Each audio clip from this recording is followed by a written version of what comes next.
I said I was sorry, princess. It's Eris, actually. Weiss Shani, heiress to the Shani Dust Company, one of the largest producers of energy propellant in the world. Finally, some recognition. When I was 10, my dad finally admitted to my mom that the only reason he married her was for the family name. First, it was separate lunches and dinners, opposite balconies at my recitals, a glass of wine here, a glass of wine there. Then it was no dinners, no recitals, a bottle of wine here, and well, you get the idea. I don't know loneliness like you do. I have my own version. Yang, you, Ruby, and even Blake are more like family to me than my brother or even my own father. I would do anything for you three.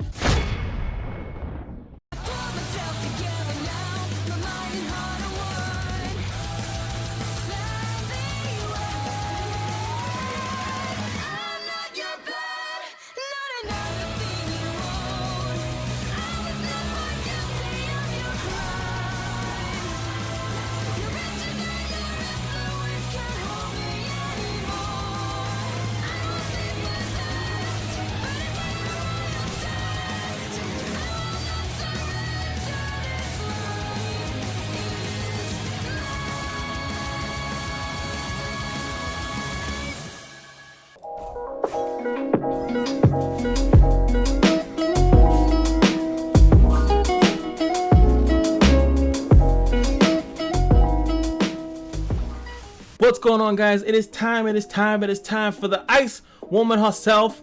Well, she has all the elements. Weiss Shani, or Schnicker, Hagendaj, whatever her last name is. We got the first name down finally, so you gotta give me some credit, right? We finally are saying Weiss. Finally, I know, right? Really like this character. She's really cool. She has like a really different angle. You got Ruby, hyper energetic kind of girl. Yang is kind of like very same thing. They're pretty, obviously they're sisters. They're very similar in that aspect. But then you have Blake, who kind of like breaks the mold of that. She's kind of like by herself as well. And then you have Weiss, who's kind of by herself as well, but two different spectrum. Actually, they're both like kind of from like a royalty kind of thing, which is kind of crazy. But Weiss here is, has all these kind of difficulties. You know, she's the preppy girl, but then deep down inside, she's this yolk of an egg. And I don't know where I'm going with this, but she really has a cool character development. And the more and more I look into this show, this crazy show, the more I just have a lot of respect for it as a show. So I appreciate and I understand why people really like this series, and I am definitely watching it. Every little bits and pieces I get, liking it more and more. I got these little smirks on my face, like when Weiss was talking to Yang in the bedroom. I was smirking, man. You know, it got to me. But anyway, we can't spend too much time on that. We have to spend time on trying to find the differences of her outfits. So we have this one, right? And then, okay, and then, yeah, okay, no idea what the differences are. Every other character got some respect on the outfits, but I have no idea what the difference between her 4-star to 6-star outfits are. If you know, tell me, please. Anyway, let's go on to the skills. Her leader skill is actually the Ice Queen, funny enough. Increases the attack of allies by 60%, and then a little boop, boop, increases all allies multi-strike chance by 20% if Ruby is in the party. Crazy that, you know, Ruby has like so much extra love, and you know, that's pretty cool that it is with Ruby, not with Blake or Yang. They are probably amongst the closest if you check that little intro, especially when we were going with Ruby's thing as well, that they kind of have a more deeper connection than any of the other characters. As far as it being leader skill, it's phenomenal. It's really good. It's the same thing as Margarita's, and it also has a nice little bonus if you're using Ruby. And as we already went over Ruby, hers is pretty damn good. Next up, her passive skill is Glyph. Obtains a glyph at the start of the battle, inflicts additional damage equal to 80% of damage dealt, and has a 70% chance to make the target unavailable to revive for 1 turn when attacking if the caster has a glyph. Now, what's awesome about this, and I hope I'm saying glyph or glyph, it's probably glyph, I know it's glyph, please por favor, my pronunciation, but what's really good about this, if you are playing Nikita's dungeon, whoo child, I have been using mine, and yes, I do have her. I have all the characters, if you guys didn't know. I know my last summon video, I didn't have all the characters, but now I do. She actually can now contest in there, because now she has a unable to revive 70% chance as long as she's attacking. She has to have a glyph to do it, but she does have a very easier way of making unable to revive. So if you've been struggling on the Nikita dungeon or never tried it, have this character, guess what? You got a nice little leadway into being able to do one of the harder dungeons by shutting them out with this character. So just a heads up there. Next up is going to be the Perrier. Decreases damage taken by 50% for 2 turns at the start of the wave. 70% chance to freeze for 1 turn, and 50% chance to decrease the caster's skill cooldowns by 1 turn when attacking if the caster does not have a glyph. So pretty much her bread and butter is ice, so if she doesn't have a glyph, she's gonna freeze you. That's kind of what they're saying there. The glyph is, as you saw throughout the little things, or the things she puts on the floor, it's kind of like, I don't know, it's like a ability to like project space in different places. I still have to get all these semblances down. Somebody help me. But pretty much at the beginning of the fight, she's gonna take less damage. She's gonna have the chance to freeze, which is pretty cool. And she's gonna have the ability to do is lower her cooldowns, 50% chance, which isn't too high, but that means at least you can start off with the S3 and S1, and then, you know, you'll get the chance to lower their cooldowns pretty much as long as you don't have the glyph. So let's go into the active skills to see how viable it is and what we should be leveling up first. First up is gonna be the Ice Pierce on the S1. It's a single target hit on the S1. As you can see here at level 3, it gains Adrenaline. Now Adrenaline, oh, I gotta hold it. Adrenaline increases attack speed, but they're not giving you the full story. It actually makes your turns come ridiculously quicker. So this allows her to actually do some of what you see in her clips, in her actual animations, is she can keep getting turns over and over and over again. This is actually probably one of the things I will say. So far, we want to level up, but we gotta go through them all. Even though I know on the left side I'm probably gonna already have it there, but as you can see, as you level it up, it's a 50% chance. Obviously, with multi-striking, you know, you're gonna proc that very often, and then every time you do any of your S2 or S3, then you're gonna multi-strike into the adrenaline. That's kind of the game plan, at least on the surface. Let's look at the S2. S2 is gonna be Frostbolts. Consumes a glyph. Okay, guys. Here comes the confusing part. And consumes a glyph to inflict damage equal to 200% of attack to 1 target if the caster has a glyph. So the start of the battle, that's how I'm gonna always refer to kind of her kit. Makes a lot more sense. You start off the fight, you want to S2, you're gonna do a 200% damage. It's a single target S2 nuke to a target if you have a glyph. And as we know, it will do 80% additional damage and has a 70% chance to make them unable to revive. Keep it all in mind, guys. I know it's hard. But if you do not have a glyph, it is actually going to be an AoE attack and you get a glyph at the end of it. It's 80% of your attack hits everybody and you gain a glyph at the end of it. It's a very flexible move, and that's if you pay attention to how she actually works in the show. Her rapier has like a bunch of different dials on it because of her company. She has all this magic dust that she has to pretty much do all the elements. That's why you can see her using so many different elements. Outside of ice, you can use other things as well. So she's flexible. Her whole stick, her whole schnee is that she's very flexible. She's able to kind of adapt on the fly. So if she has a glyph, she's gonna do a single target nuke, or if you want to save it to S2 and then hit everyone. It's kind of up to you how you want to plan your character out. You can also just S1 if you don't want to use any of your glyphs and just kind of keep them on your person. That's another option as well too. As you can see here at level 3, you get penetration damage on everything. I'm assuming even the AoE sweep should gain the same thing. I'm not 100% sure of that, but I'm pretty sure that's how it works. Then 4, 5, and 6, nothing crazy. It just goes up in damage on both ends. Now, also, if you can see here on the S3, I noticed here at the end here, is that it evades counterattacks. And the only reason why that's good is because the same reason I said it with Cynthia. Cynthia got a buff in the same way, is that her AoE skill evades counterattacks, so pretty much you can use this safely without having to worry about taking a large sum of damage for virtually no reason. So, you know, it's pretty good that now you can use the S2 without a glyph. It will hit everybody. You take out their damage immunities or their evades and all that good stuff, and when they hit you back, you're gonna automatically dodge it. Really good. Last but not least, it's Summon Armagigas.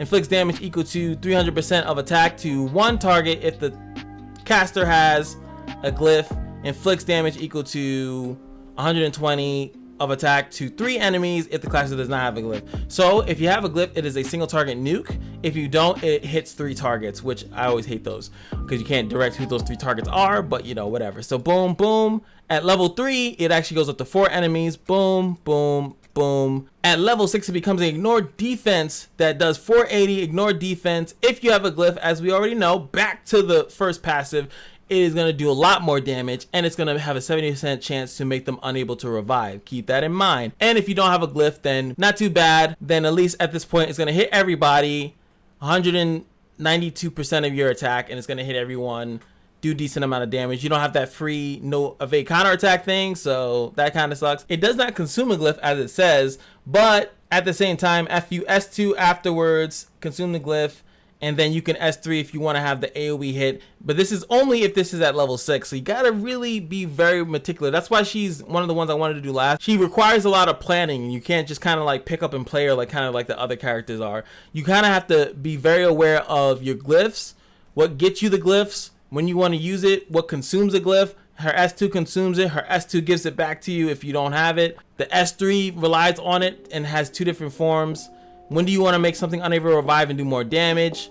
All that good stuff, you have to be all mindful of it, and it's a little bit hard, I'm not gonna lie to you. It's very difficult to kind of maintain that, but at least you know for a fact that in the beginning of the fight you do have a lot of damage up front. Whoa, this is me coming back from the future. One thing that I didn't really mention as I was realizing when I was recording it is that bottom half without a glyph. I didn't really speak too much on this because it's something that I kind of realized more or less when I was re-looking at all the things, and I'm gonna be honest, is when I kept trying to spell glyph and I wanted to spell it correctly.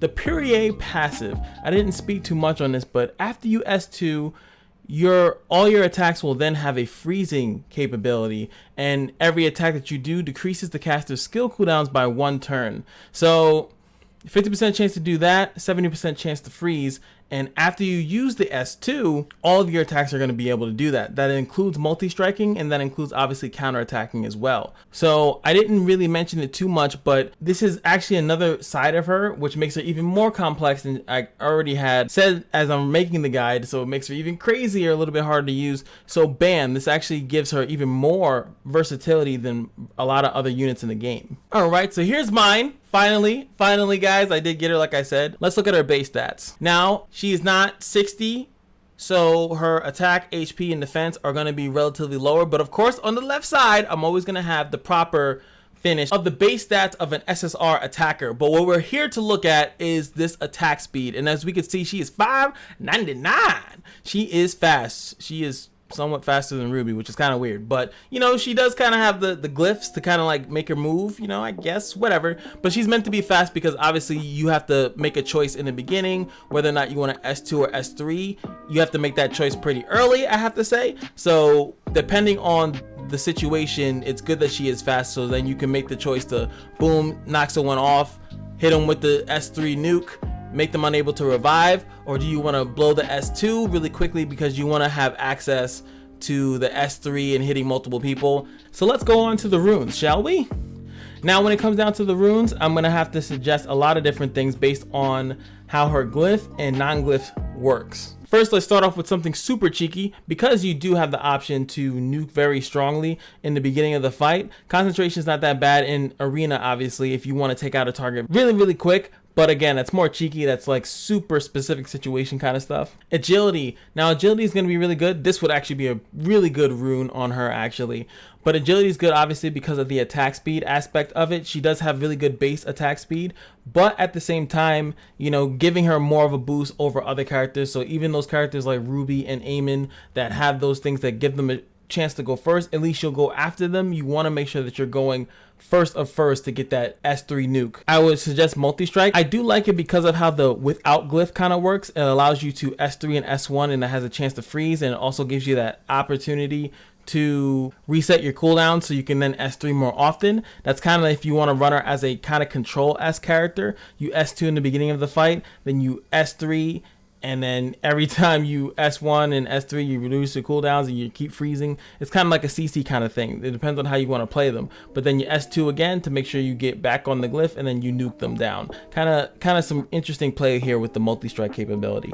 Rage is still going to be your bread and butter. And remember guys, I always say this and I want to make sure that I mention this, is that it's more about substats than anything. So I'm going to suggest to you guys some attack speed, some multi-striking, some attack, and everything else is kind of eh. She's a CC unit, so her HP is whatever, you know, if you can get it up there, it's nice, but you're more or less trying to either nuke a target and or S2 in the beginning of the fight, and then control them the entirety of the fight, and then nuke when you're ready. Last but not least, especially if you're going multi-strike, which I suggest, especially if you have the S1 to level 3, get the root of multi-strike to increase that additional damage that you're going to be doing. Even if you're going to keep the glyph on and you're going to be S3ing into S1 a bunch of times, you want to make sure that that's doing good damage, plus the adrenaline proc. Woo! Next up, we're going to talk about those beautiful, lovely, luscious hero talents. Weapon mastery is always going to be your 50, most likely. 52, you're going to always have to decide usually between these two right here, Gladiator's Determination and Subjugation, depending on where you're going to be using her. Like I said, she's really good in Nikita. I can attest to that. So I would definitely suggest getting Subjugation if you want to have a cleaner run. There are 2 bosses in there, Nikita herself and that weird, annoying Minotaur. So this will doubly work on that, get you a clear on a very hard dungeon. But if you're already done with that, already have a team for that, don't need it for that, just go with the Gladiator's Determination and go wreck face in arena. Next up, I'm gonna have to suggest Fortified Armor. She's not truly a multi-striker, so I can't really give her this, so you might as well go with the defense. 56, again, same thing. She doesn't really have anything to negate damage or mitigate damage. She does for the first 2 turns, not good enough to validate this. I think these are gonna be better. Gladiator's Technique or Kai. Or Kiai, whatever. Last but not least, since she doesn't have any way to get critical strike damage for free, go with critical strike chance to give yourself that additional chance to just do random crazy amounts of damage. Penetration is nice. I only like to go with this if a character has some type of way to mitigate taking a lot of damage. So planned attack is your go-to, and 60 of course is duh. Alright guys, here we are in the loveliness that is the 1-1. And you can see here we have our lovely little glyph, passive. And the only thing that should consume this is going to be the S2. We should be able to test that out fairly freely. Now I'm going to show you guys the S3, but I just want to show you guys the S3 here a little bit early so we can show that it doesn't consume the glyph. It does utilize it, but it doesn't consume it.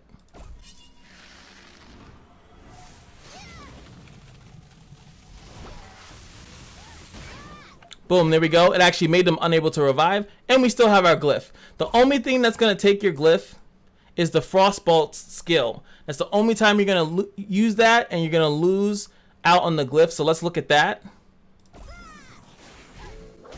As you can see, that one was single target hit.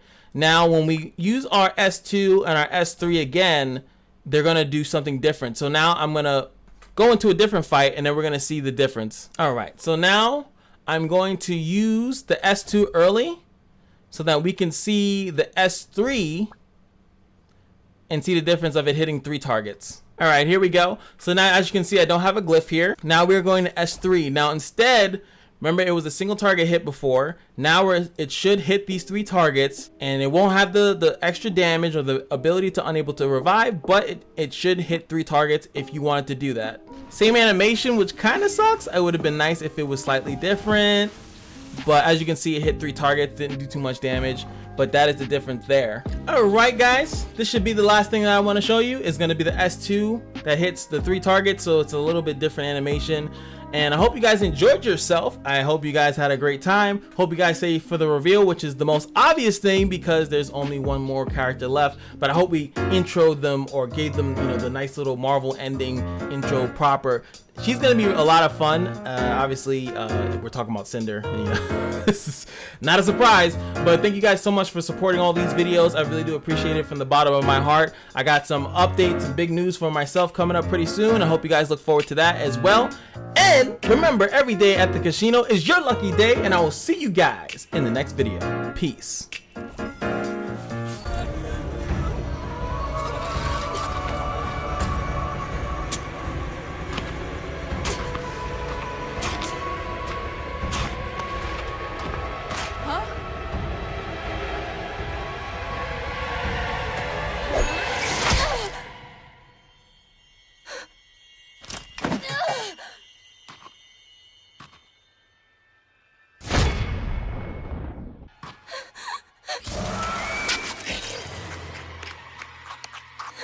Please don't.